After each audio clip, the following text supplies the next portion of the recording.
Ed eccola qua, l'omelette al formaggio, la mia versione. Se vuoi vedere come l'ho realizzata, guarda il video fino in fondo.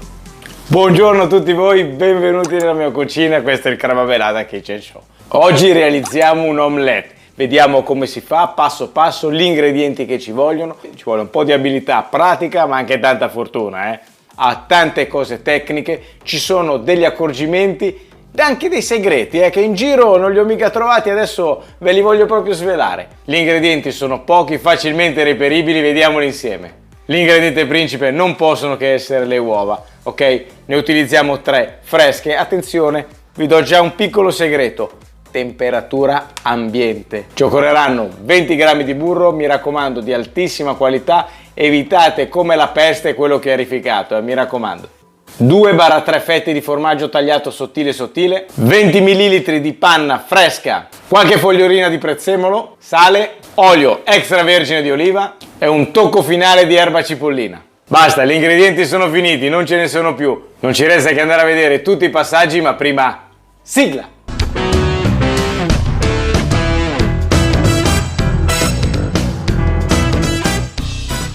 Andiamo a vedere come si realizza questo omelette al formaggio. Si procede in questa maniera. La prima cosa che facciamo è tagliamo il prezzemolo fine. Vado a prendere le foglioline del prezzemolo, le separo dal gambo, quindi ci mettiamo qua.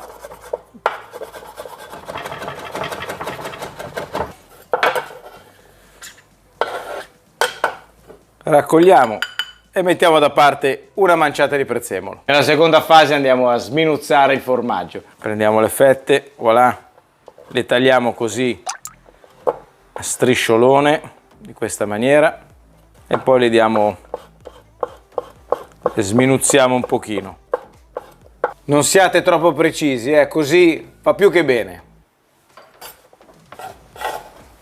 E anche il formaggio così sminuzzato è pronto per essere messo da parte. Ora entriamo nel clou e nel vero di questa preparazione. Iniziamo a lavorare le uova. Allora, questa è una fase un po' particolare, vi svelerò un segreto per renderlo bello morbido questo piatto, però procediamo per gradi. Allora, andiamo a prendere le uova, ce ne occorrono 3, le prendiamo, le apriamo e voilà. 1, 2 e 3. Prendo un frustino, potete usare anche un cucchiaio o una forchetta, non cambia granché.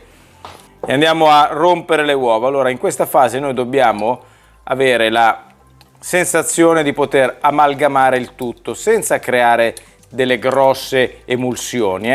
Invece che muovermi compulsivamente in questa maniera, cosa faccio? Vado destra e sinistra, destra e sinistra. Cerchiamo di arrivare al punto in cui sia il tuorlo che l'albume sono completamente amalgamati e che possono fare questo effetto così. Guardate, quando arrivate a questa consistenza, allora siete a posto. Aggiungiamo un po' di sale e gli diamo l'ultima rimestata. Allora, adesso arriva il vero segreto per realizzare l'omelette, perché spesso uno dice: ma come si fa? Come non si fa? Ma a me non riesce, a me non viene, si attacca.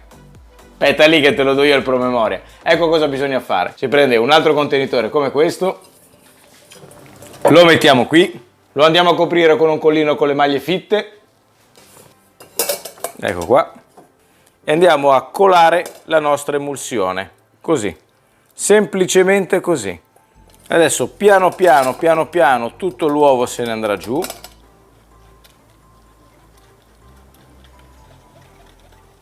Recuperiamo anche parte dell'albume che fa fatica ad attraversare il colino, eccolo qua, praticamente è andato tutto e abbiamo questo risultato omogeneo, liscio, perfetto. Ora, dentro questo composto perfettamente omogeneo potete andare ad aggiungere quello che volete. Qui vi potete sbizzarrire, però questa volta vi sbizzarrisco io. Faccio vedere cosa ci metto dentro. Vado ad aggiungere i 20 ml di panna, equivalgono circa un cucchiaio da tavola. Se mettete un cucchiaio da tavola è uguale, non cambia niente.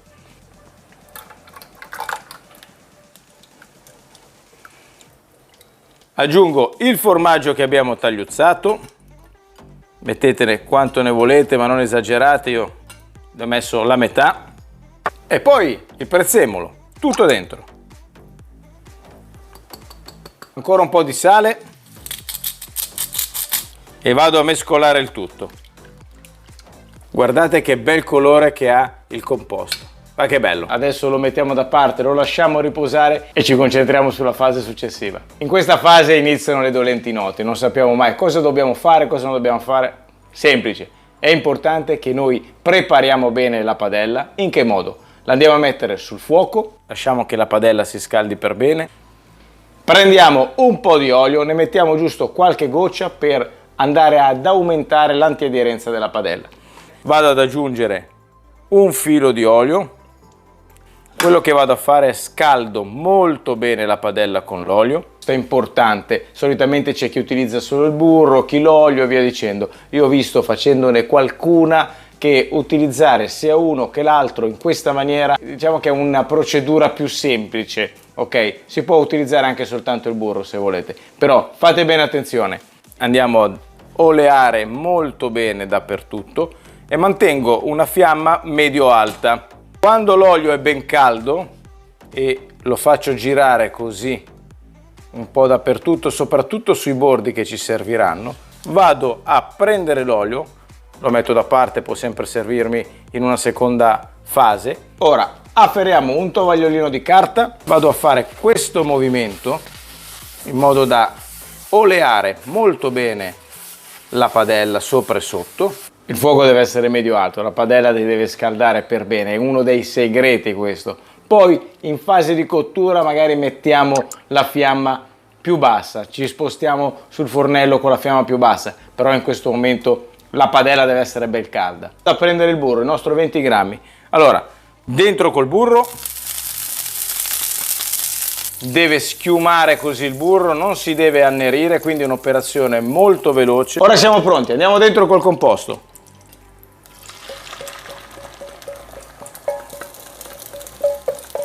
Come potete vedere in questa fase si vanno a creare dei bordi. Noi prendiamo un accessorio come questo e andiamo a stracciare all'interno, ok?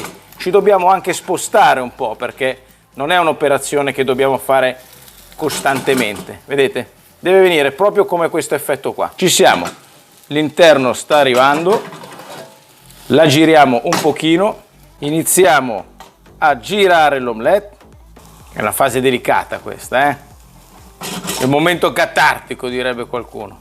Così si sta iniziando a staccare, questo è il movimento che dovete fare. Qualche colpettino così e voilà. Siamo riusciti ad arrotolarla con un colpo che ancora non abbiamo capito. La allontaniamo dal fuoco e siamo pronti per andare a impiattare. Io utilizzo questo piatto, mi metto sotto e voilà. Eccola qua.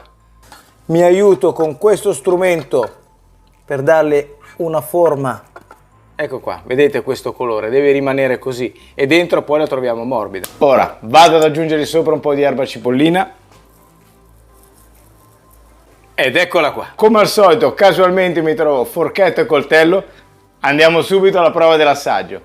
Allora, se siamo stati bravi, qua bisogna avere un interno morbido. Allora la taglio proprio in mezzo, la mettiamo così e voilà. Guardate qua, guardate come è rimasta ancora morbida all'interno. Direi che siamo ampiamente soddisfatti. Guardate bene il colore come è rimasto chiaro, morbida, e poi dentro c'è ancora la parte cremosa. Qui taglio una fettina, voilà.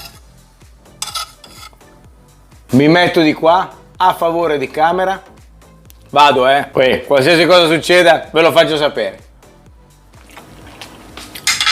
Ma allora, è il fatto che è talmente morbida, è soffice all'interno, rende questo piatto strepitoso. Altro pezzetto, non potevo mancare.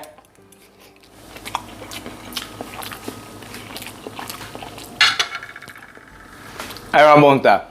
Come colazione, come piatto, come secondo, come prima di andare a dormire, potete fare quello che volete. Questa è la mia versione, è abbastanza base, da qui potete creare quello che volete.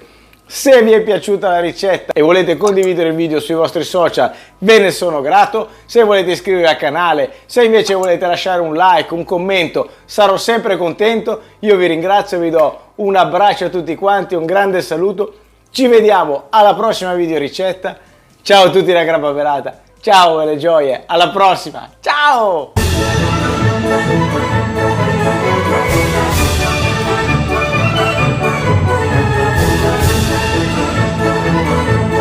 A proposito di colazione, mi porto avanti per domani. Mamma mia, mamma mia.